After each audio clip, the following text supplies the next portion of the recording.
Euh, Cette année, j'ai décidé de participer à Inktober. Donc, Inktober, c'est un challenge qui se déroule au mois d'octobre.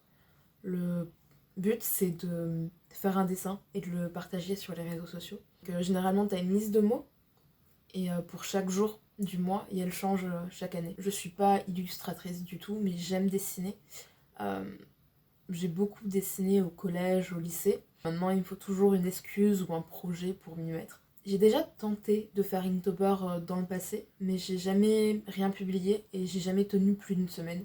L'année dernière, je suis tombée sur la vidéo d'une artiste. Et dans la vidéo, elle parlait de son expérience avec Inktober et ça m'a donné envie de retenter le coup. Son travail est généralement coloré et enfantin, mais dans la vidéo, elle avait utilisé une seule couleur et elle avait fait des illustrations qui étad'étaient plutôt simples, qu'elle avait réalisées avec de l'aquarelle liquide, je crois. Enfin bref, j'ai adoré, ça m'a carrément donné envie d'essayer. Donc j'ai repris l'idée et je me suis lancée. Je me suis pas mis trop de pression. Le but était de dessiner et de tester un nouveau médium, donc l'aquarelle liquide. Donc il manque certains jours et j'ai pas toujours publié à la bonne date. En ce qui concerne la création d'entreprise, ça avance et ça recule en même temps. J'ai fini toute la partie design graphique, euh, identité visuelle de la marque, donc logo, les couleurs, les éléments, genre du packaging, etc. Donc j'ai déjà commandé une partie des éléments. Il va manquer, je crois, les stickers pour fermer la boîte et la carte de visite. À côté de ça, j'ai commencé à créer mon stock de produits.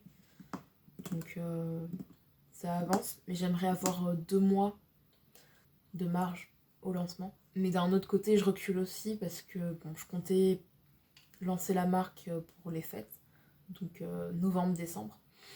Et au final, je vais attendre janvier-février. J'aimerais bénéficier de l'aide de Pôle emploi, donc l'ARS. Donc, l'ARS, c'est une aide qui est donc pour la création d'entreprise. C'est 50% des droits, je crois que c'est 45% des droits qui est donné à la création d'entreprise. Et je crois qu'il y a 50%, ben, le reste, qui est donné 6 mois après la création d'entreprise ou à la fermeture de l'entreprise. Donc par rapport à ça et par rapport à l'aide, le truc c'est que j'ai démissionné et donc je suis pas indemnisée pendant 4 mois et je peux pas faire de demande pendant ces 4 mois.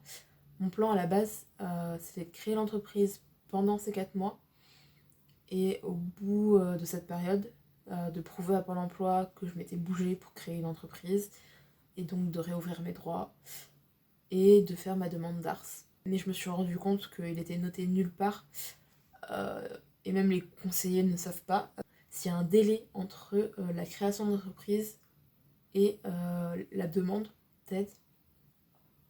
Donc en gros, si je crée mon entreprise maintenant, il y a des risques pour que dans 3 mois ou 4 mois, en fonction de comment mon dossier avance, de pas avoir droit aux aides en fait, que le délai soit trop long. Donc voilà, donc on m'a conseillé d'attendre la réouverture de mes droits, donc 4 mois après ma démission, ce qui correspond à janvier, et du coup, après ça, de faire une demande dans les règles, histoire d'être sûr que mon dossier passe. Bref, le plan aujourd'hui, c'est de repousser la création d'entreprise, de faire un peu d'intérim, histoire de ramener de l'argent. J'ai mis de l'argent de côté, mais vu que tout est décalé, ça va pas suffire pour avoir une marge de sécurité. Bref, on verra bien.